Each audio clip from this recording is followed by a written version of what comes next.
You are. Oh, you are. I have to convince a couple of my friends that this song is from someone I know. Because, like, technically, this is so beautiful. Like, I don't know what it takes for you to make your songs, but this is awesome. Thanks, man. Thanks. I'm honored. But as much as I come from a positive point, I really struggle to put and search you online, because like there's alt and so like your name is like AL plus there's like a cross and there's enter, like why? Well, why all those struggles for us? Okay, I think I've actually also recognized that struggle actually, because I think I hold a little bit too much meaning to the name. So because of that, I've been a little bit rigid about, because I know people actually struggle typing that out, because who has a random cross on their keyboard? Yeah. But why Al+Enta as a name? Is I'm a computer person. I love computers. Yeah, so on any computer, unless you're using a Mac, I don't know. I don't like those people. I think we no. You should like us. Yeah, we don't. There's no see. alt here. Yeah. There's like command and control. See, like I said, Like I don't like those option. people. I don't like those people. Yes. Yeah. Yes. But then, on any Windows PC, when you press the Alt button and hold it, and then press Enter on any folder, basically it brings you to the properties of the folder. So under the properties is where you get what kind of folder it is, how many files it has inside, what size. It tells you everything you need to know at a glance. So basically what I'm saying is, don't just take the surface value of whatever, go deeper. Press an Alt and Enter on everything. Yeah, if you hear my music, if you hear of me as a musician, don't just see me and judge from there. Yeah. Dive deeper, look into the inside. What does this guy do? Like, what exactly is he saying? You get it, right? I think some of my song titles are a little bit controversial. Yeah. You've heard Tequila. Yes, Tequila. If somebody looks at Tequila like just on the surface, the immediate reaction is, why is this guy singing about booze? That is very true. Yeah, he says. And not to cut it short, which I have sure. actually done, tequila is very controversial. I can repeat on that.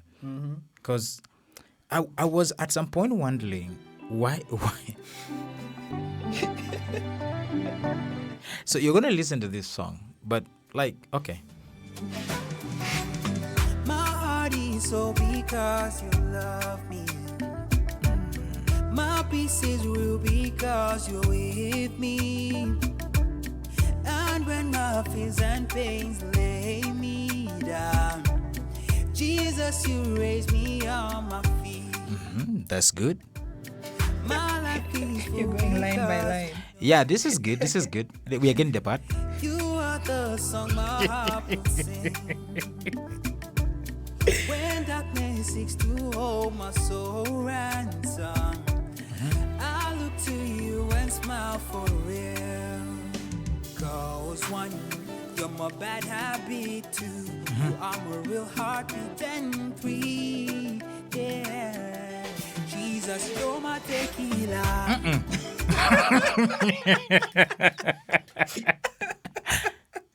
Jesus, if you listen to this podcast, you're not my tequila.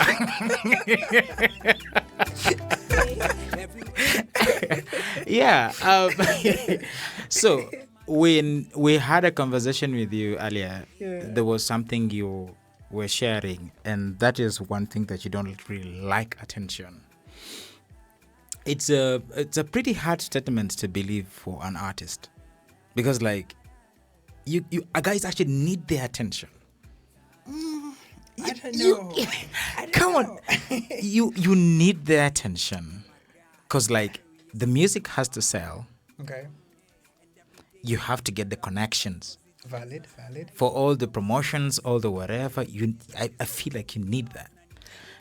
Beyond everything, you give us the option, like the Alt+Enta option, and like people really have to figure out something either deeper within your songs or deeper within you.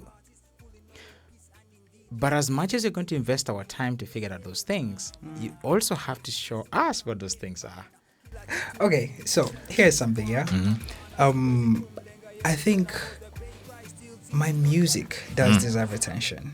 I feel like my music needs the attention. You get it, right?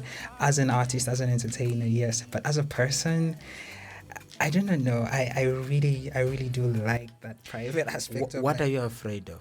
No, not particularly afraid of it. It's Yeah. just that I exist very peacefully in like near oblivion, if I can say that. You get it, right? A place where you're just you, like without the public hype and whatever. That is like my, you get it? That's nirvana to me. Like that's like heaven to me. You get it? It's like it's just a thing. I think I grew up kind of like that. Ironically, you find that when I am with people, I connect, I talk. I'm almost always the loudest person in the room. Yeah, but that sometimes it's actually a conscious effort on my part to not appear antisocial. Yeah. It's a conscious effort to not be antisocial. Yeah. Yeah. So I do like the private life. I love it. I love Yeah. the private life. I mean, a lot of people love private life, and to some that I know, to some that I actually know, don't. As much as they will say they love the private life, there is the aspect of, okay, I also want people to know a little bit about me in this corner, which I think is not like you. You're not that very attention type of a person, which is really beautiful. I feel like there is peace in that, in that very far forest of like no people, no anything. It's just Eric. It's just you. It's just you sitting somewhere, absorbing all the clean air and everything. But unfortunately, that ideal world just never exists so easily in the current situation. It is a struggle. It's a struggle. Exactly. Yeah. I think I was telling you about my numbers on YouTube. I know. Bruh. Yes. Yeah, you have 668 views in 7 Yes. months. Part of the struggle has been that I do not do very well at putting myself out there as an individual. It's one thing creating music, behind the mic, you're this whole persona, you're able to say all these things. But then putting yourself outside there as a person, as the individual, like, look at me. It's a struggle.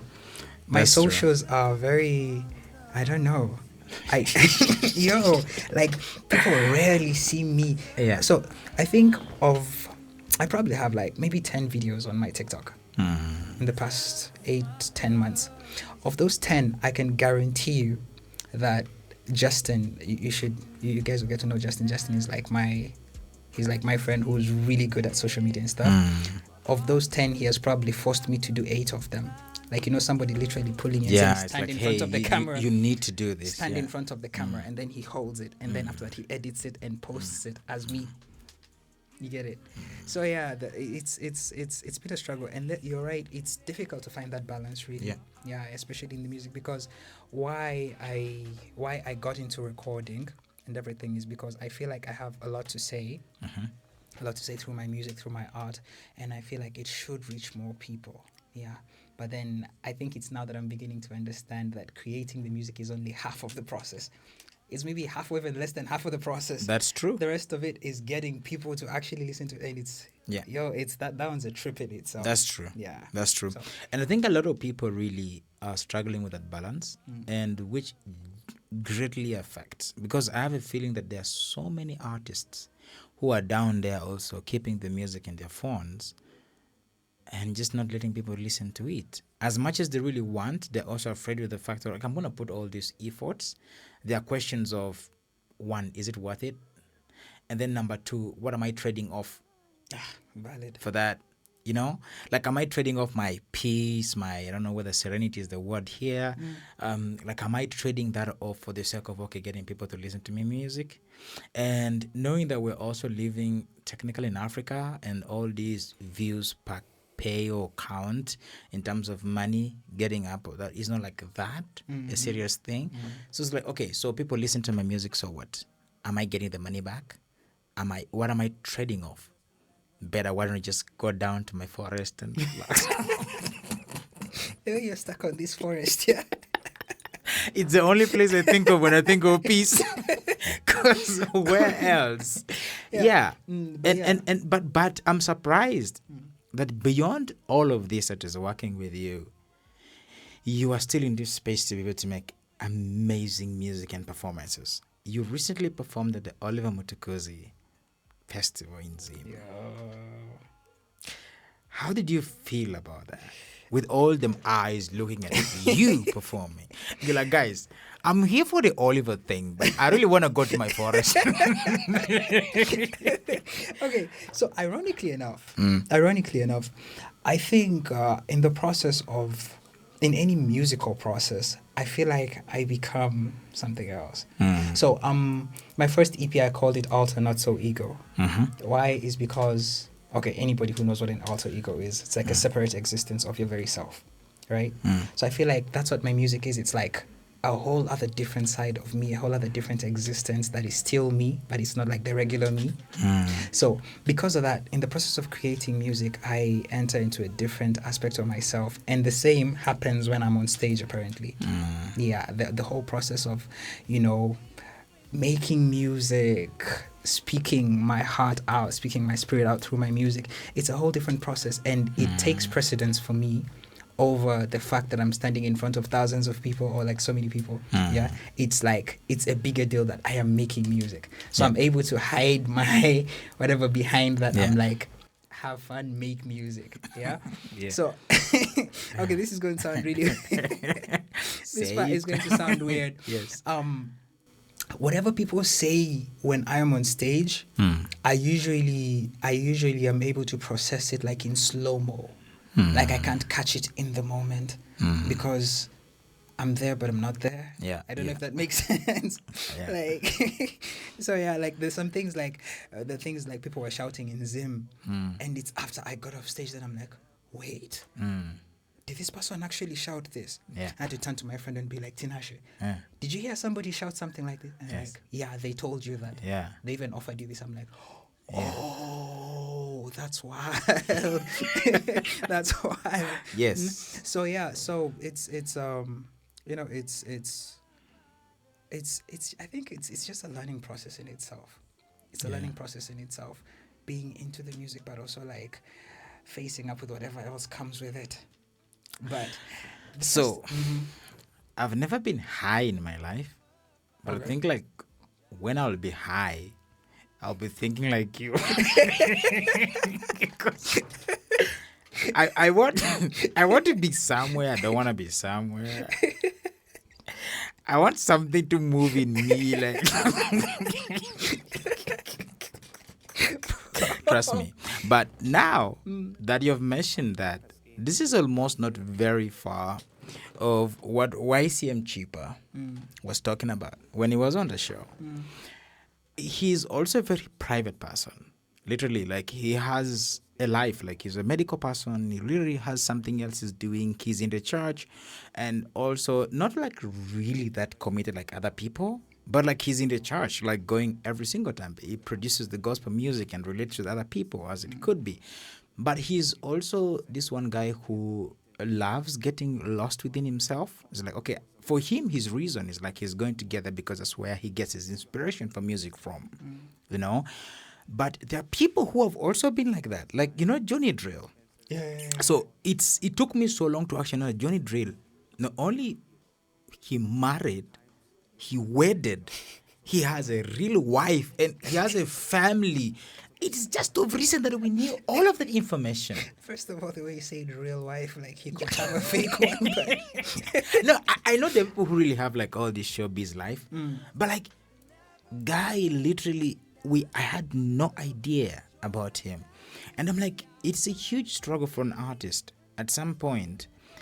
Bearing the fact that your industry is all about, hey, what's about you that we want to know that will make me love you more than your music? Because there's this conversation we had before. It's like, okay, do you love an artist because of his music, or you love an artist because of them?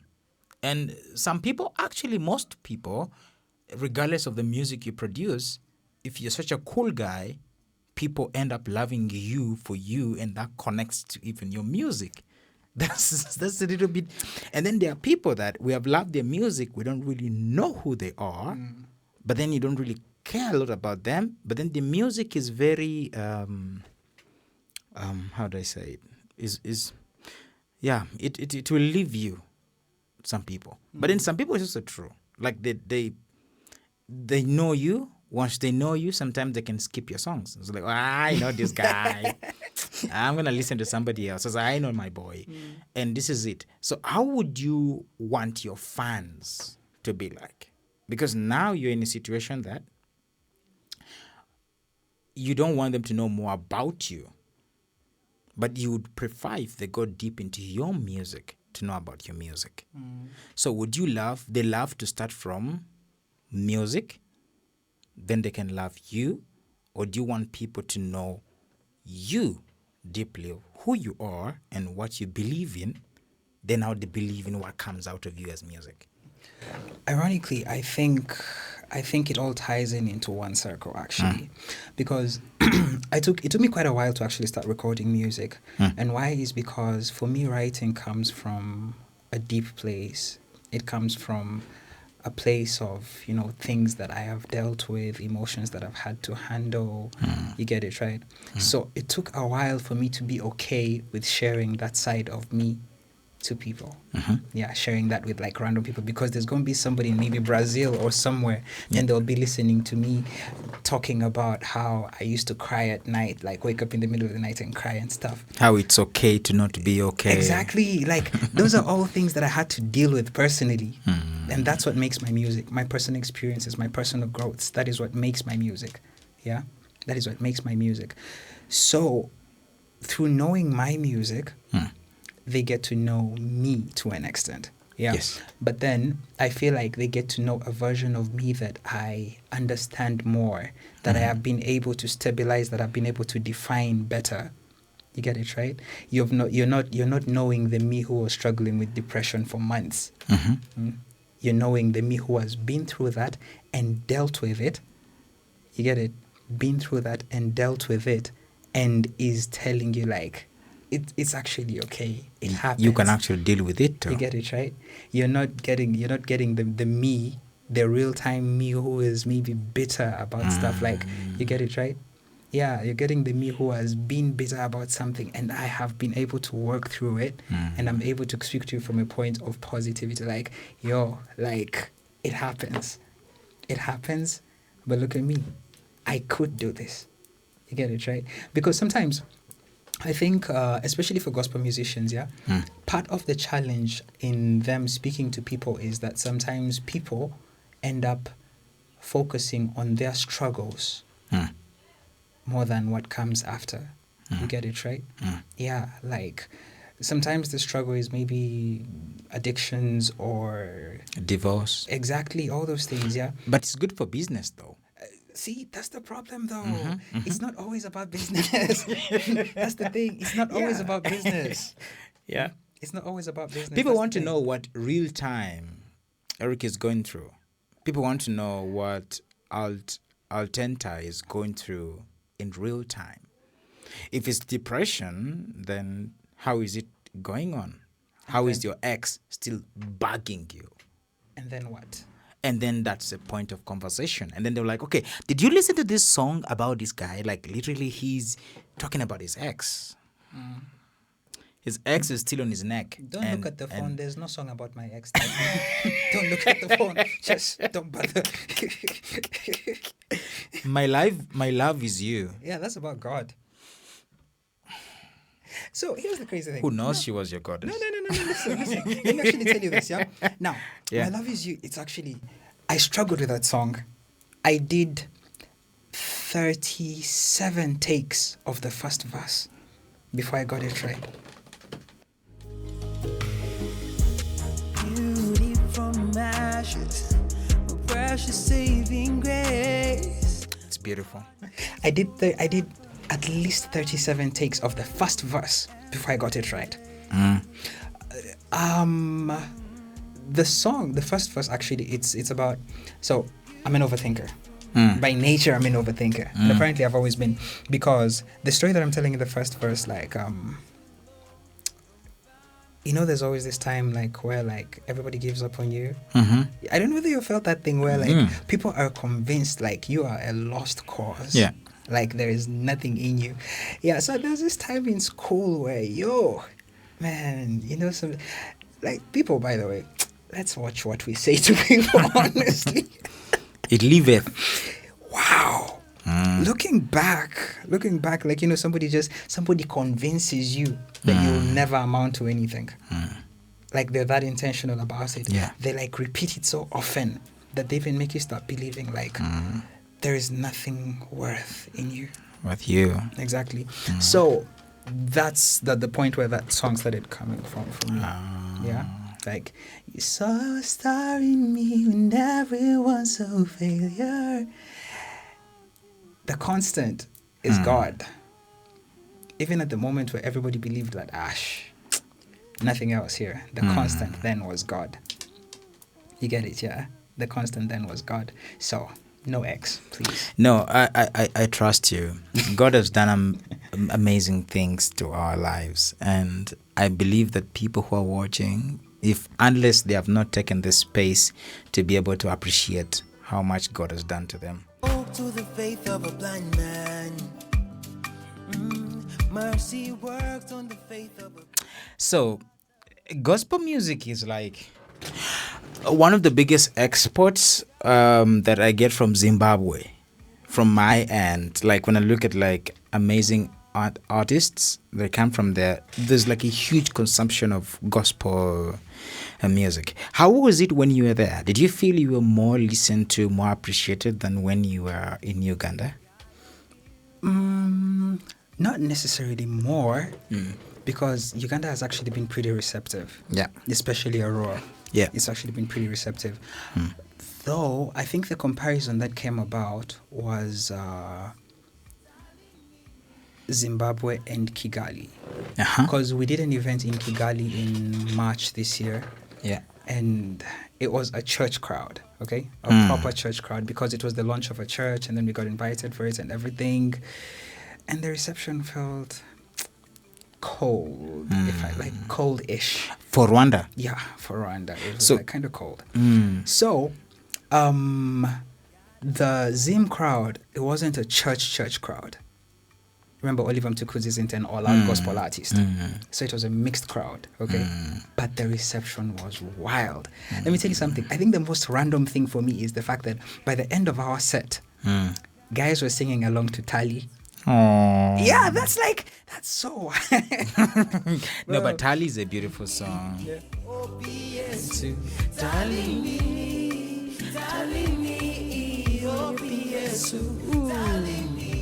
I think the way you made the chorus is very singable.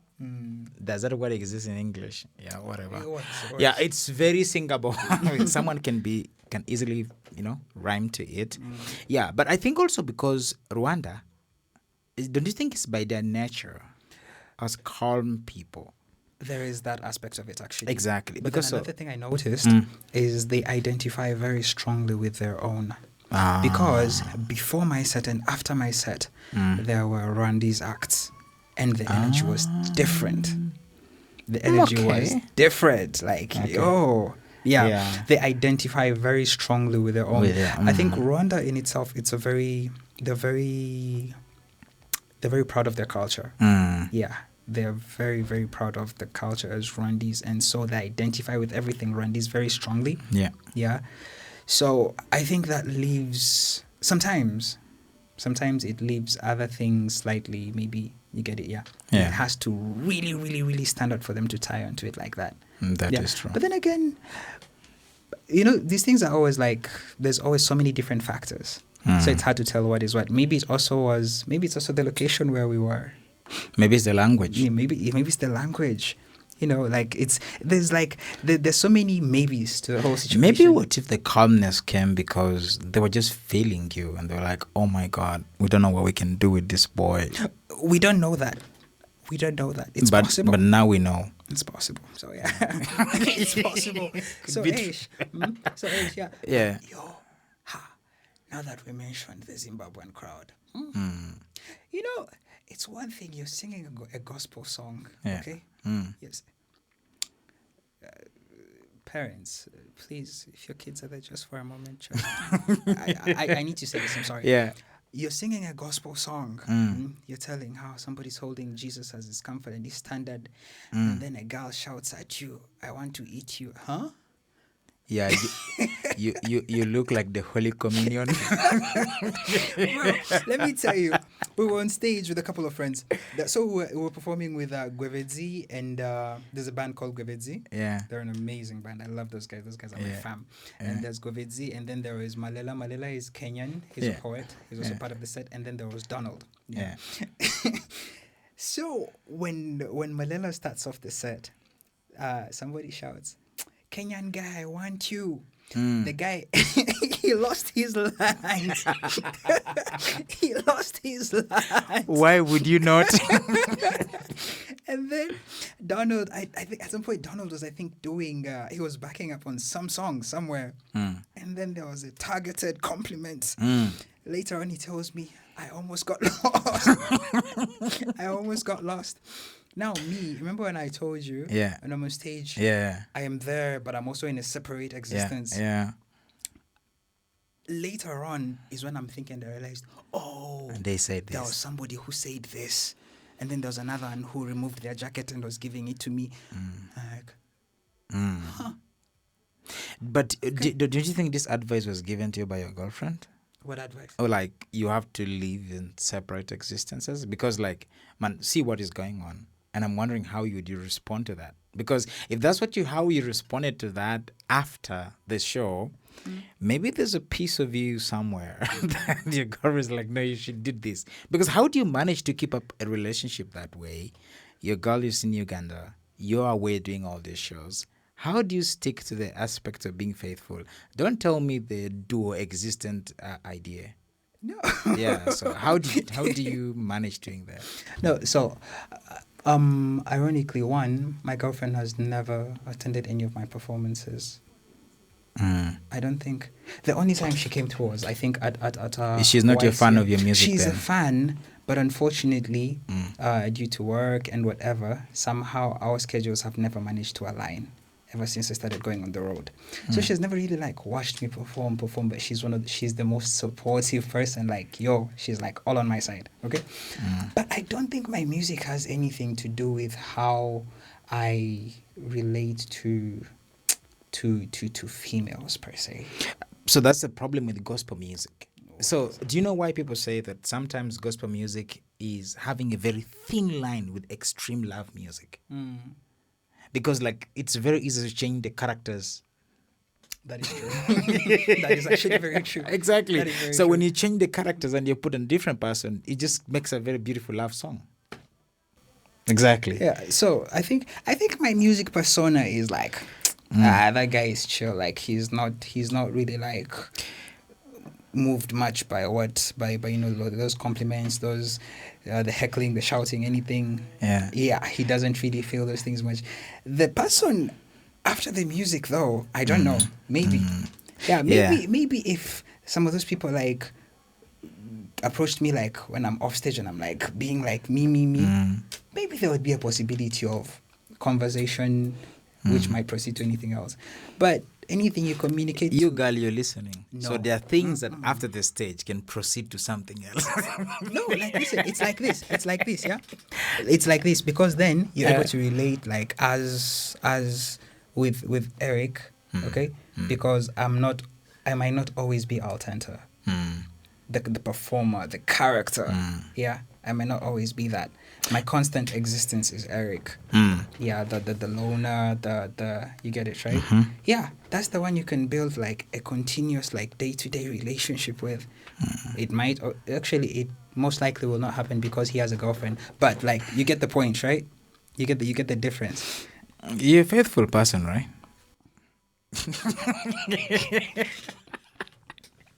Oh, let's just assume so. I think that's no. We can basically assume so. I'm just gonna go back to your music. Yeah, let's leave that. I am a faithful person. Yeah. For the record, I am a faithful person. Yeah, we shall ask her when she comes next Please. time here Okay. whether you're being done. So, what is the next project? What's coming after? I'm working on my second EP. Yes. Yeah, it's called what's it called? It's called Hope, Grace, and Other Beautiful Things. Hope, Grace, and Other Beautiful Things. Yeah, Other beautiful things. Are there women as part of those?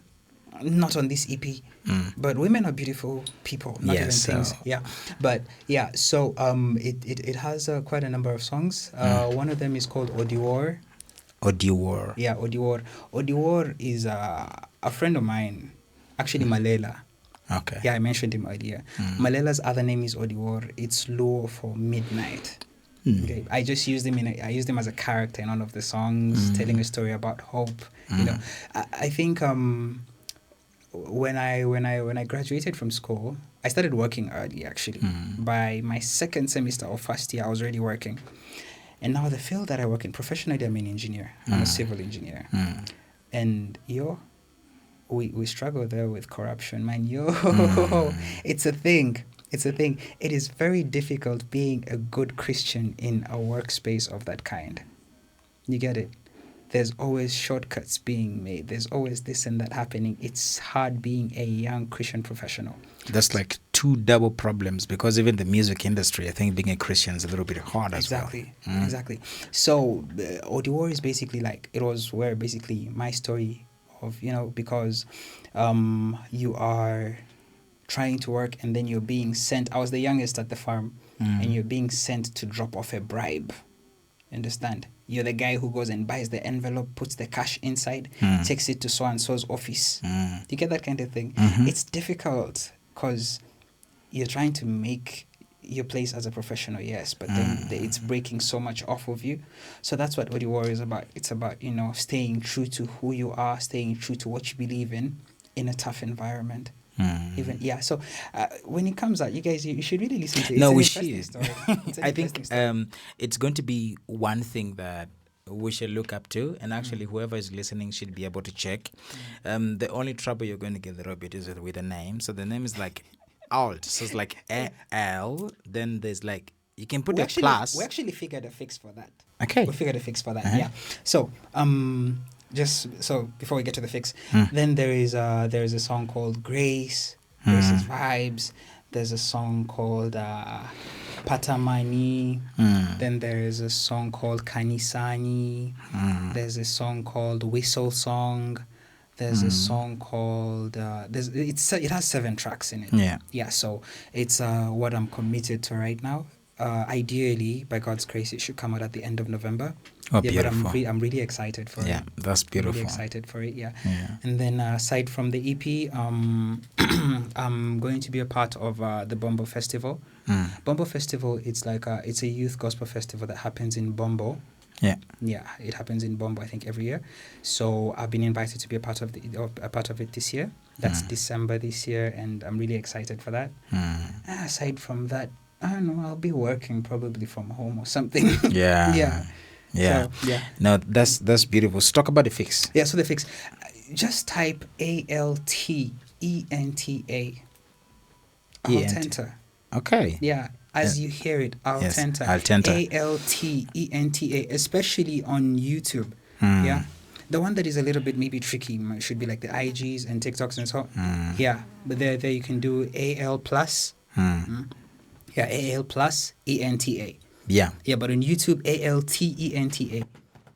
So when you were producing this song, Iron Heart, Nights when the thoughts won't stop running and bugging, your confidence faded. I know it's part of the EP. That's part of the last EP. The last EP that you did. Also Not So Good. Yeah. So, like, what was your point of inspiration for this particular song? Because it's more of it's a therapy class, man. It's alright if you're not always fine. You're a fighter. They won't break you down. Oh, I am not. So it's called Iron Heart, Yes. and there's a lot of statements that probably me I'll always listen from my therapist. Yeah, but really beautiful words there, words of hope, encouraging, and also it's like literally the same. Your next project is also carrying a lot of hope from something. Where is all of this coming from? The world's a hard place, man. It's a hard place. Yeah. People are dealing with things every single day. Yeah. Yeah. You walk past, I feel convinced, yeah? If you walk past 10 people on a road, any given day, 8 of them have something wild going on in their lives at that particular moment. Yeah. Every day, the world keeps giving you a reason to feel down, to feel lost, to feel weak, to feel helpless. So, anybody that can, put out love, put out hope, put out kindness in any way that you can. Put it out there. Yeah. You never know who needs it. Just the most that you can, put it out there. Yeah, that is awesome. And I think that will be able to close our conversation. And it is beautiful. I don't know whether you have any more last words for your people. I love you guys. So I will have to say thank you so much for our listeners, and of course everyone who was also a part of this show from the beginning until now. You can be able to check Al+Enta from all the social media platforms, YouTube, whatever. He has really uploaded all his songs everywhere, and listen to him. The goal is this month we should get him at least to quite a number of 100 subscribers. At least he's not getting serious with all these promos because he's deep down in the forest. But we're gonna get it out there, and let's go down and subscribe and be able to listen to his music. He's filled up with hope, with joy, with love. And we love you guys, just as how you have said it. Thank you. For how hard you work, so that I may never lack. For every night that you are beaten and tired, but you read me bedtime tales and rock me to sleep.